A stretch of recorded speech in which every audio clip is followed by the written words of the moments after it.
Alors on va démarrer et on va faire un peu de plaquage 3D. Ici c'est bêtement une étoile, mais à la fin j'en mettrai plusieurs. Une étoile mise sur une sphère. Donc c'est le système du plaquage 3D. C'est ce qu'on va faire. Donc je ferme le document ici qui n'était qu'un exemple. Et dans Illustrator, vous créez un nouveau document.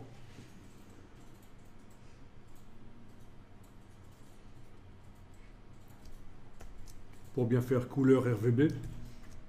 Et peut-être que vous avez toujours le modèle. On avait fait un modèle de départ, un document de départ dans la liste. Donc vous avez un document de départ dans la liste des documents de départ de Illustrator avec déjà un damier de transparence correct et couleur RVB. Peu importe si c'est en portrait ou paysage.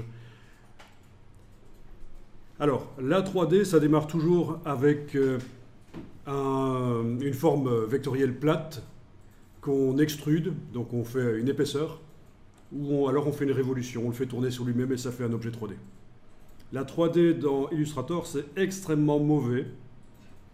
Et donc, si vous voulez faire de la 3D un peu mieux gratuitement, il y a Blender. Blender 3D. Logiciel gratuit pour faire de la 3D sérieuse. Et il y a plein de petits logiciels qui font de la 3D aussi mieux que Illustrator et gratuit aussi.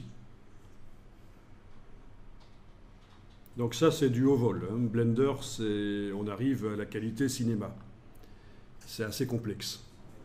Mais c'est gratuit, c'est de l'open source. Enfin gratuit n'est pas le terme qui convient, mais c'est de l'open source. Bon, en tapant ceci dans Google, je tombe sur d'autres applications dont certaines sont gratuites.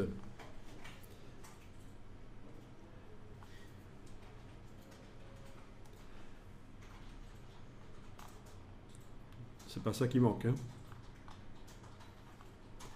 Bien. Et dans Illustrator, c'est en fait un ancien logiciel de Adobe qui a disparu de la gamme et qui a été intégré à Illustrator, qui s'appelait Adobe Dimension. Donc vous ne le trouverez plus, mais en fait il est intégré à Illustrator maintenant.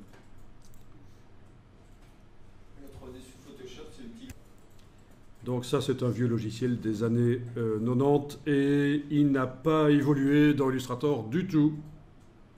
Donc vous avez toujours un logiciel 3D des années 90 et c'est pour faire un objet en 3D.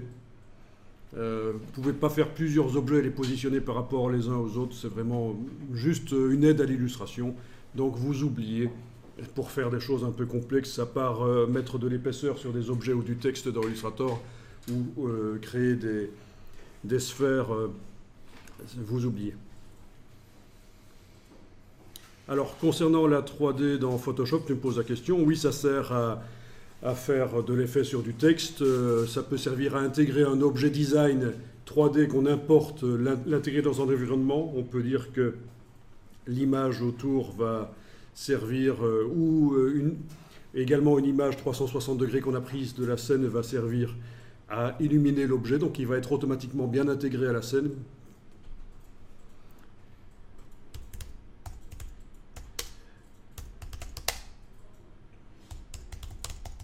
Alors, il y a une référence en matière de 3D dans Photoshop, c'est Stephen Burns, que vous pouvez regarder son livre ou ses tutos. Il s'intéresse beaucoup à la 3D dans Photoshop, lui.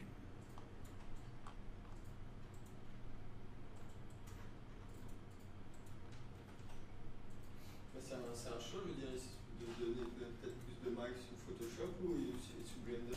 Photoshop, c'est encore très très limité et on est obligé d'utiliser des choses qui ont été faites ailleurs. On ne modélise pas des objets en 3D dans Photoshop, on utilise des objets qui ont été faits ailleurs en fait, on les intègre. Donc ben voilà, si vous voulez en savoir plus sur la 3D dans Photoshop et que vous parlez anglais, c'est une solution ceci.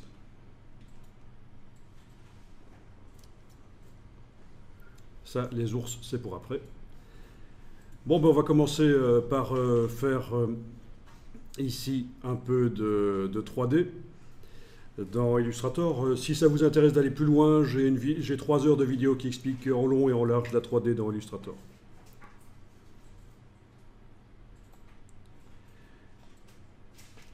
Mais franchement, oubliez la 3D dans Illustrator.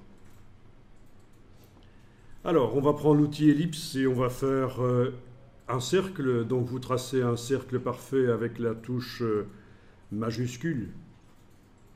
Donc, voilà un cercle qui est visiblement avec un fond blanc et un contour noir.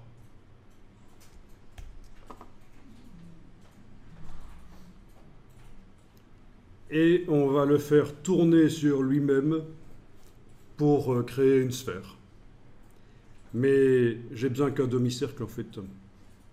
J'ai besoin que d'un demi-cercle, donc je vais prendre la flèche blanche, cliquer à côté, entourer ce point-là, touche suppression, et voilà, j'ai un demi-cercle. Vous voyez que le centre de l'objet s'est déplacé. Ben oui, forcément, un demi-cercle, son centre est là. Alors, le centre de l'objet, il apparaît parce que c'est demandé dans les options d'objet. Menu fenêtre, options d'objet. Tout affiché.